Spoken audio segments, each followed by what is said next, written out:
तो आज के वीडियो में यू आर मिसेस सार्वेंट सीज़न 1 के एपिसोड 7 को पूरा एक्सप्लेन करने वाला हूँ। उससे पहले जो भी यह चैनल पर नए आए हो please subscribe this channel. Episode के स्टार्टिंग में हम मिस युगी को देखते हैं जो हमेशा की तरह सुबह उठकर अपने घर के सारे काम करती है, फिर शाम को मार्केट जाता है सब्जियां खरीदने के लिए और रास्ते में सभी लोग युगी को देख रहा होता है। अब एक शॉप के ओनर मिस युगी से कहता है क्या आप आज करी बनाने वाली है। युगी कहता है आपको कैसे पता चला। शॉप के ओनर कहते हैं बढ़िया है, मैं कुछ और सब्जी आपको दे देता हूँ। तभी वहाँ पर एक छोटी सी बच्ची आके मिस युगी को कुछ कहने की कोशिश करता है। मिस युगी कहता है क्या तुम्हें कुछ चाहिए मुझसे। तो वो छोटी लड़की कहते हैं आप बहुत सुंदर हो, मैं हमेशा से आपके जैसा बनना चाहती हूँ। इस पे मिस युगी कहते हैं ये तो मेरी खुशकिस्मती होगी। छोटी लड़की कहते हैं मैं सोच रहा था आपसे पूछूंगा कि आपने जो आउटफिट पहना है कोई ऑर्डिनरी लोग ये नहीं पहनता। मिस युगी ये सुनकर थोड़ा हैरान होता है। तभी वहाँ पर हितोयोशी आता है और बोलता है मिस युगी आप यहाँ पर, क्या कोइंसिडेंस है, मैं यहाँ पर बुक स्टोर की तरफ जा रहा हूँ। मिस युगी कहते हैं मास्टर हितोयोशी मेड का आउटफिट ऑर्डिनरी आउटफिट नहीं है क्या। उसके बाद सीन चेंज होता है, हम देखते हैं मिस युगी हितोयोशी के साथ खुद के लिए नॉर्मल कपड़े खरीदने आई हुई होती है। तभी वहाँ पर हितोयोशी के बहन रिकू इन लोगों को आवाज़ लगाता है। इस पे हितोयोशी बोलता है तुम यहाँ पर क्या कर रहे हो रिकू। रिकू कहते हैं तुमने ही तो मुझे मैसेज भेजा था कि मिस युगी के लिए कैसा कपड़ा सूट करेगा। हितोयोशी कहते हैं मैंने तो तुमसे बस पूछा था, तुम्हारा आना ठीक है पर ये लेडी ग्रेस तुम यहाँ पर किस लिए आए हो। लेडी ग्रेस कहते हैं चलो भी हम यहाँ पर लड़कियों के कपड़े खरीदने के लिए आए हैं और तुम ये सब अकेले नहीं कर संभाल सकते। हितोयोशी बोलते ये तो तुम भी नहीं संभाल सकते। रिकू लेडी ग्रेस से पूछता है क्या आप एक एसोसिएशन है। ग्रेस उसे पकड़कर कहते हैं तुम तो बहुत फनी हो हितोयोशी की तरह। रिकू कहता है सच में यार मैच्योर वोमेन का स्मेल बहुत ही अच्छा है। उसके बाद ये लोग सब मिलके मिस युगी के लिए कपड़े चूज़ करने जाते हैं। मिस युगी अब कपड़े चेंज करके एक रेड ड्रेस पहनता है जिसे देखकर हितोयोशी कहते हैं इसमें तो तुम और भी सुंदर लग रहे हो। रिकू उसकी फ़ोटो लेता है और कहता है ये बहुत सुंदर है, इसमें तुम बहुत ही क्यूट दिख रहे हो। हितोयोशी कहते हैं पर हमें कुछ ऑर्डिनरी नॉर्मल कपड़ा चाहिए मिस युगी के लिए। लेडी ग्रेस कहता है अब मेरी बारी है, मैं तुम्हें दिखाता हूँ कि मैच्योर वोमेन कैसे कपड़े पहनता है। और वो लोग अलग अलग टाइप के कपड़े ट्राई करते हैं, स्विम सूट और भी कुछ। हितोयोशी कहता है मिस युगी से पूछता है मास्टर आपको कौन सा आउटफिट पसंद आया।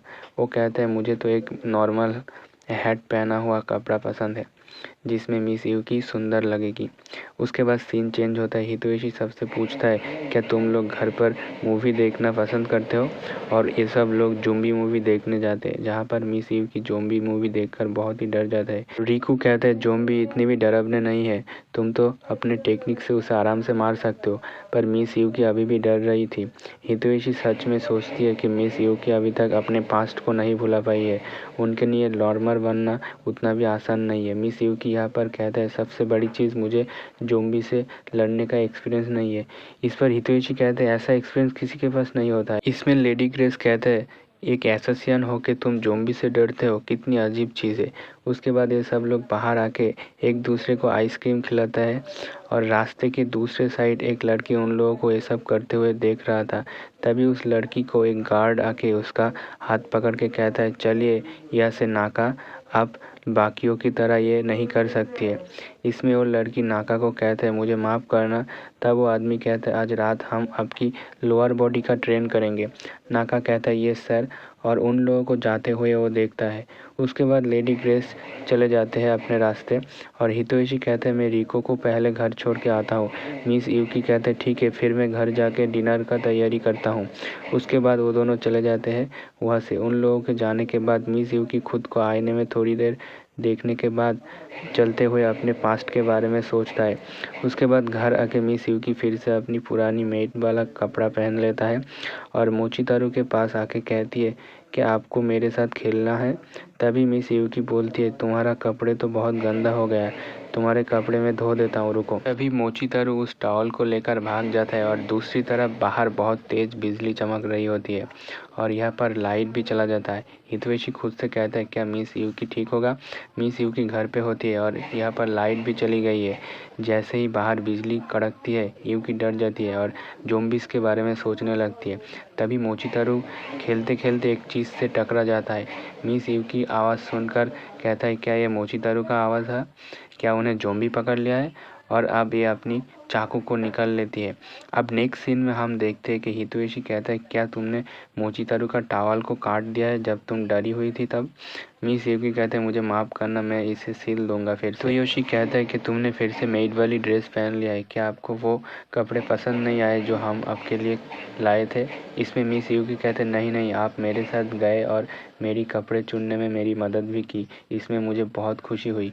लेकिन ये मेड आउटफिट मुझे मेरी मास्टर का याद दिलाता है और ये एक लौती चीज़ है जो मुझे उनसे कनेक्ट करके रखती है और इन्हीं कपड़ों के साथ मैंने बहुत लोगों को मारा है। तो योशी कहता है कि किसी चीज़ों से डरना या किसी चीज़ों को करना एक नॉर्मल फीलिंग्स है, तुम्हारा मन जो कहता है तुम वो कर सकते हो। तभी मोचितारू हितवेशी के पास आ जाता है और हितवेशी उसे गोद में लेकर कहता है क्या तुम्हें भूख लगी है, और उसे उठा के बोलता है कि ये वही टावल है ना जो तुम्हारे साथ था जब तुम मुझे मिले थे। शायद है इसका अंदर तुम्हारा पेरेंट्स की खुशी भी होगी। मिस यूकी ये सुनकर कहता है क्या मैं टावल को सिल दूँ, क्योंकि मुझे पता है कैसा लगता है और ये जो रिंग बेल में मुझे मेरी बहन की याद दिलाती है जो मुझसे बहुत दूर रहती है और मैं इस बेल को खोने के बारे में सोच भी नहीं सकती। ये सुनकर हितवेशी कहता है क्या मिस यूकी आपकी बहन भी है। और इसके बाद ये चैप्टर यहीं पर एंड होता है। अगर एक्सप्लेनेशन देखते देखते आप यहाँ तक आ गए हो तो प्लीज़ सब्सक्राइब मार के जाना।